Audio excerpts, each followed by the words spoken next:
Existential therapy. Okay. Hi, welcome in, welcome in. It's Ashley, right? Yes. Okay. So I have your information, a file, a little short file that we found online. It shows that you are 29. Yes. Okay. And you have two boys. Yes. Okay. And you are seventh grade math and first teacher. Yes. Okay. So what brings you in today?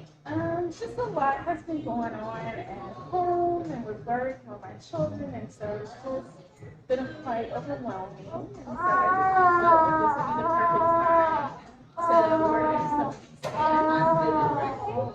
That's awesome, awesome here. And let's just kind of go through a few little questionnaires. So you noted, so I didn't know that you said work has been a little bit overwhelming. Has anything changed in your recent? Yes, I actually took a new position this year. I used to teach elementary behavior, and that was extremely overwhelming. It was physical and emotionally draining, and so I stepped out on a limb and decided to move up to seventh grade. It's still working with special education kids, but now it's completely different from what I'm used to, and so it's just learning a new place, new coworkers, new students, and a completely different curriculum. Oh wow, that sounds like a lot. It is a lot. It's a lot for anyone. So, what are some of the things that you are concerned about? Are you concerned about the actual curriculum? Is it something that's difficult, or is it your work schedule? What exactly is concerning you about? I guess just making sure that I'm making a good impression on the staff. I am the only new person in the entire building. They don't have a very high turnover rate. So it's me being the new person coming in and just being okay with asking questions and getting help. And everybody's super helpful. It's just still something completely new. And so trying to get comfortable in that new role is what kind of is overwhelming for me. I mean, everybody's so supportive, but it's just me in my own head about it. Okay. So you have issues kind of like processing new information and then like not allowing it to affect your work. Yes, I typically just take everything in and just kind of let it overwhelm me. I think it's more so a me thing because I mean everybody says, "Oh, you're doing great," and they offer help. I ask questions, but then I feel like I'm still missing something, and so I don't necessarily know if I am. I just feel like I am, and so it can get overwhelming. Okay. Do you take notes like throughout the day? Do you have a planner? Yes. So I move around to different classrooms throughout the day. So I carry my computer. I take notes of all the lessons that are being taught. I have a Google sheet that tracks everything that I'm observing from students, where my students need support at. So it's a lot of documentation that comes with it. And so I think that kind of gives me anxiety that maybe what if one day I leave something off? Yeah. And then it's it's a law that we are held to have all this paperwork. So I feel like I'm constantly like, did I know everything? Like, did I miss anything? And so that is because the district is under review right now. Just they're watching every district now, but our district right now is here to be observed. Okay. Yeah, so this is like at any time I could be audited. It's like, do you have everything you're supposed to have? It's like I'm still new to this, so I hope I do.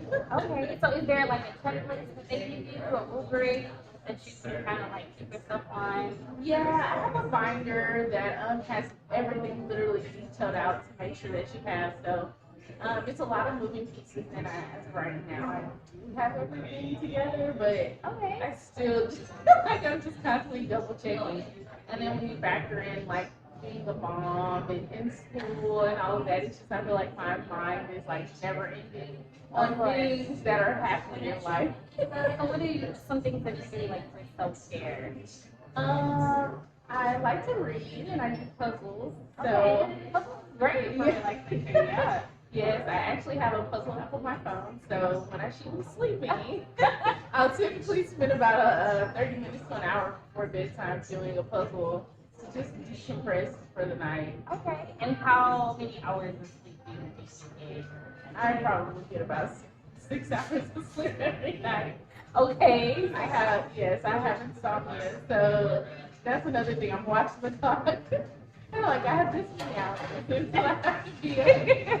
And so then it's just the. Like, I don't want to go to sleep, but I also don't want to sleep. It's a never ending cycle. And so then that affects waking up in the morning and then I'm tired and the day starts over. And okay. Do your little ones generally have an earlier bedtime? Yes, they are sleep about 8:30. Sometimes a little bit later if we have practice. For the most part, they're pretty onto their schedule to get by 8:30. Okay, that's great. Kudos to you, Mom. Not a lot of parents that can say that. So that's awesome that you're able to, get them in bed at any time. That's huge, huge for their development as well. So we're just gonna hop into a few of the harder questions. Um, where are you with your spirituality? Are you in church? Do you have any concerns about church? Yes, I am in church. That's another, I guess you can say, self-care thing that I do. I typically go to church every Sunday.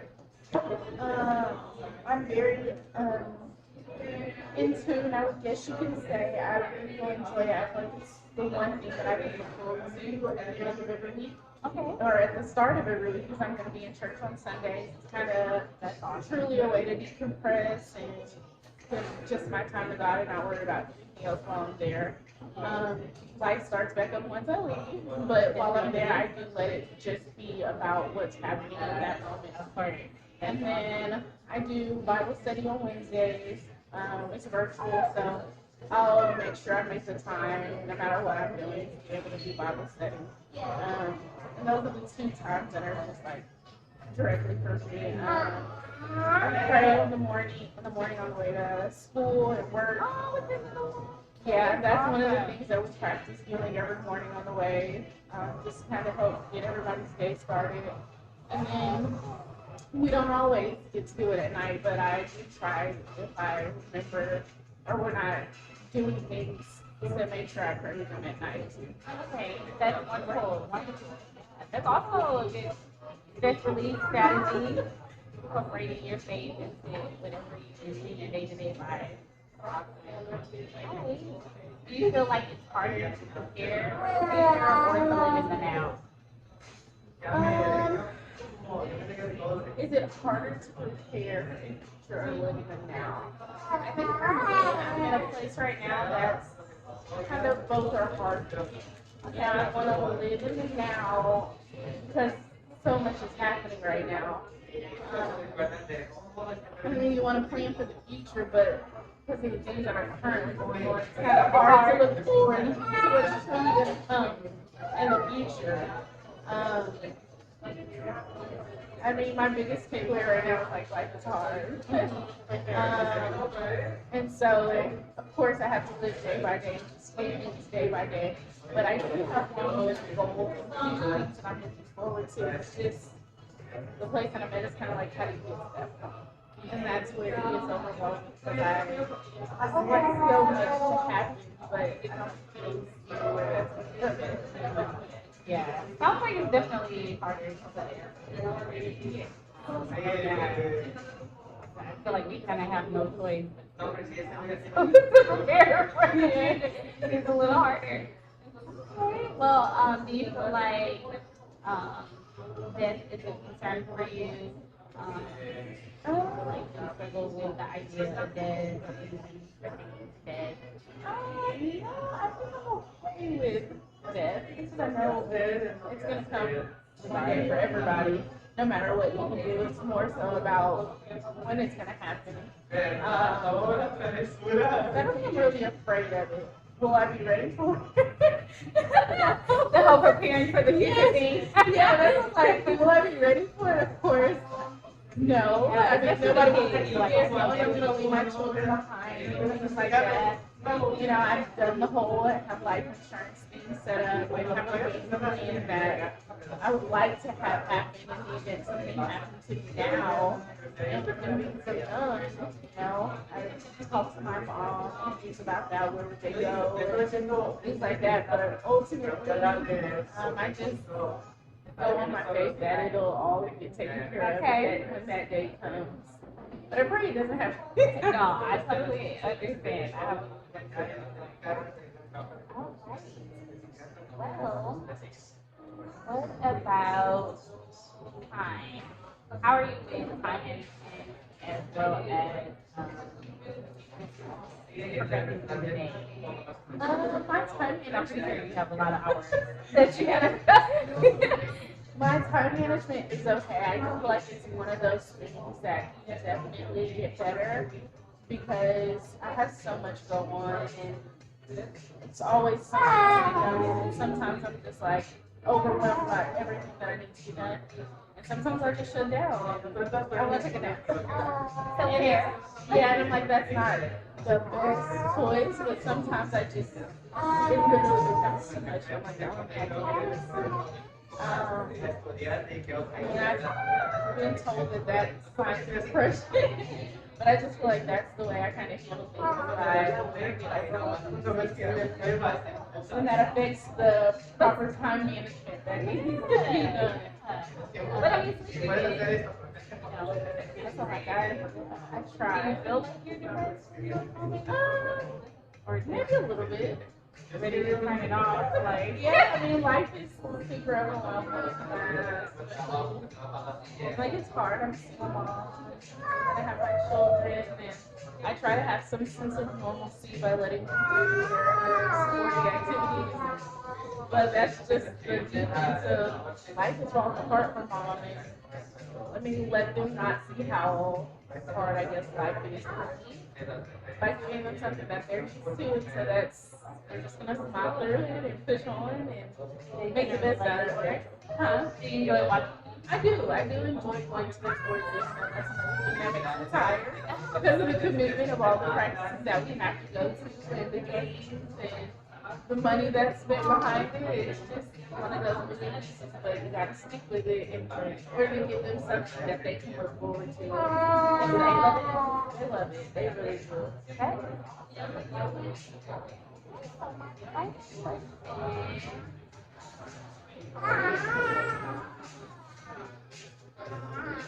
On the day of you filling out the inquiry about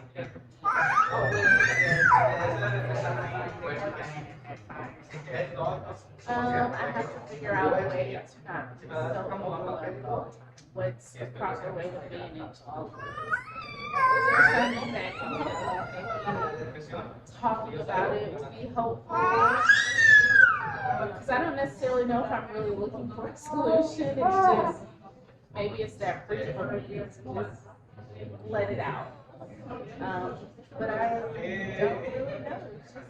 I feel like it was just too much weight on my own self. So it's just like, let's try therapy. Yeah, let's just try therapy and see what comes from it.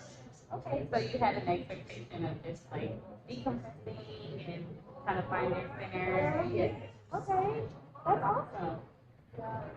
How do you feel now that you're talking about some of these things and walking through different events in your life? It does feel relieving because, like I said, I don't think I'm necessarily looking for a solution because I don't even know what the solution would be. It's just, sometimes you get two people that you personally know and they're gonna try and shoot you all of these answers and say, well, if you're doing this, then this will happen, or and it's like you're not always really looking for somebody to fix it. You just need to let it go. Yeah, without that judgment or I guess sometimes making you feel ashamed of what you're feeling. And not everybody embraces that emotional space that you're in. So I feel like maybe counseling would help with that. Okay, yeah, that's awesome. I feel like I feel better talking to you. Like I feel like you have a lot on your plate, and I feel like time management. I know you came in talking about time management, and but I feel like single mom and you're here, you're present, and you're trying to better for you and your kids. So finally, towards the end, we always give them time. I would say just to further take calculated risk. Are you? Okay. So I love like skydiving and things like that, but you can also just do something small, like if it's like someone that you have a problem with, or there's something that's concerning you, you can always just maybe send a note and do something that's just calculated, but also like something truly you don't need to do in your normal routine. Okay. That's something that you can do. Yes. Okay. Awesome. It's so nice to meet you, Miss Ashley. And I hope that we can have another session in. Thank you. Of course, my pleasure. Person-centered therapy. Hello. How are you doing today? I am well. I'm well. Okay, my name is Ashley. I'll be your therapist today. I saw some information online from you that your name is Antonia Johnson. You are 31 years old. Yes, I see that you were coming in today because you were feeling overwhelmed. Would you like to tell me more about that? Yes, very overwhelmed. I recently, 2 years ago during COVID, I started this new job, still within childcare, but I started as a part-timer. And then shortly after, I became full-time. And then from there, it seems like everything has progressed in a way that it's kind of like, I can't stop it. Like, it just keeps shooting up, shooting up. So I started there, like I said, part-time, and it was 2 shifts. It was just a morning person, night person, I was an evening person. And then it rolled over into being full-time, which I opened and closed the school. And at that time, we had a director, which was also the owner. And then as time progressed, she became like the grant writer and the person that finds the donors to support us. We are completely donor led at our school. Yeah, that's awesome. We are Christ centered there, and I just felt like I see like my faith and things like that, especially as time progressed. So many employees began to come in, leave. I think the longest we've had an employee stay was like 6 months.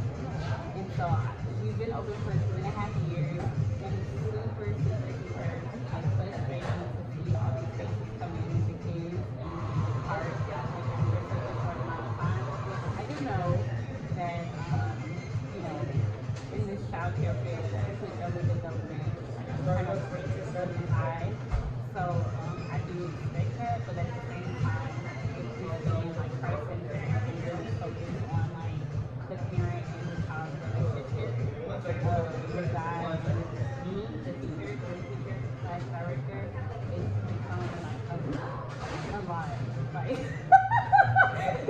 it's been a lot. Like, and my boss, like, she's super understanding at times, but then like she keeps calling on work. So like she's like, you got this. She's super supportive, but then like there's an extra assignment attached to the grade. So I just feel like I can't say no because I'm like this is where I'm supposed to be. God has called me to be here. So I'm super like lost in how to say no even when I can't accomplish those tasks. So it sounds like time is moving a lot faster than y'all have before. Yes, it's very hard.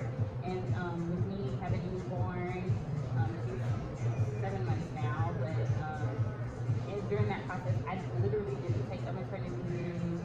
I was there 24/7. So, and with her, thank God I get to bring her to work because I do stay at work quite a bit. So I do get to take her, but sometimes I feel guilty as a mom. Like, am I spending enough time with her? Like, having to share the time with other kids. Should I, just be a stay-at-home mom? Like, what is God requiring of me at this time? And I don't know. I just feel like there's no one I can really talk to. So at the time when I was like, looking for some help online, I was just like, maybe I can just talk to a therapist and sort out a few things, or just help me come to a realization like maybe it is too much on my plate, and maybe there are ways that I can learn to take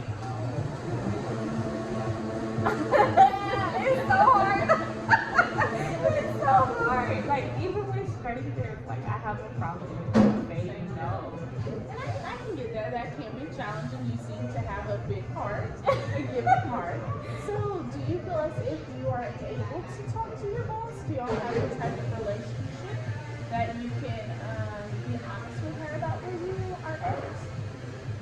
I do feel like we have a relationship that is conducive for me to talk about these things, but I also feel like it kind of goes through like weird together. Like I said, she'll say, "Oh, you're doing great. You know, we're proud of you. Thank you for keeping along. Thank you." You know, she'll come. She brings me food and gives me flowers randomly. So she's super nice and supportive, but I also don't think I don't know if it's me not relaying like how overwhelmed I am, or if it's her like, well, I know Vanna got it. She'll figure it out. Like, she's over there by herself, the kids, and no one else can do that but Van. So she got it. She got it. So I'm not sure if it's all on her or if it's mostly me. But I know I do have a hard time saying no. So, did I hear correctly that you're doing two positions? You're a teacher and a doctor? Yes, so I do currently hold two positions because our new teacher quit at the beginning of the semester. So I did take on her role. So I am in the classroom majority of the day with the kids. And then sometimes when I get home, I'm working on like paperwork, enrollment, and stuff like that. So, you're taking work home also? Yes. Yes, I am. Yes, actually, there's probably like an hour or two of work that I have to do when I get home. Oh, wow. Yes, so I do take home. I try to have at least 2 days that I don't take any work home, and I kind of like that is a very loose boundary I've set for myself recently. Like trying to just set those boundaries where okay, when I get home, I'm for my family. And that's it. But so far, I've been able to successfully do 2 days. 2 days is 2 days. It's a stepping. So that's okay. So that's all I have 2 days. Yeah, but another element of my job, I'm not sure if I elaborated on it in the questionnaire, but the work system. So we train parents to be qualified teachers. Okay. So we're in normal preschools, we don't work with the parent. We actually work from them. But in this school,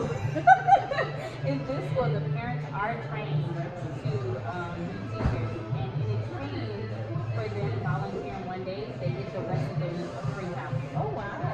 So that is another stressor because the biggest part of our job is to introduce Christ to the parents and also to set the tone for them to kind of regurgitate the things that they learn here at home. Okay. So that is a huge stressor because like, we have parents coming in and I'm working with them, but then like when they get in the facility, it's like, you know, band. So instead of them putting on their teacher hat, they're putting in like Just the assistant. just the assistant, or you know, sometimes it's just the observer. Like it's like even today, like I'm working and I'm sleeping. I had my baby in the couch, and like I'm sleeping, and they're on their phone. Like So once again, you carrying the the workload. load. Yes, yes. So it's very interesting. I'm not exactly sure if I don't know what's the word for it. Sometimes like my husband says something either. But honestly, I really don't care if people are into me. But I don't know if it's just a hard thing about me saying no. My mom always taught me like, hey, if you need to do it, just say yes, you need to do it. And So how does that make you feel knowing that you're doing something good for everybody? Do you feel like it's your satisfaction or it fulfills you? I feel like after anything, like I've been really like a million because I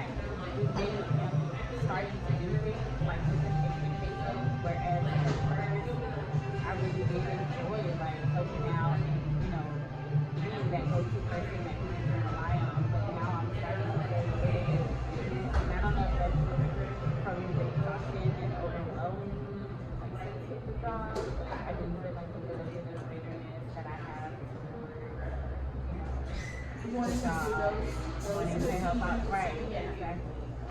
So I hear you say that you didn't used to do things for an expectation, but now you are, I guess, in a sense, wanting something kind of back for the good that you do. Yeah. Right. Yeah. And like nothing like I don't need like a Range Rover or something. Yeah.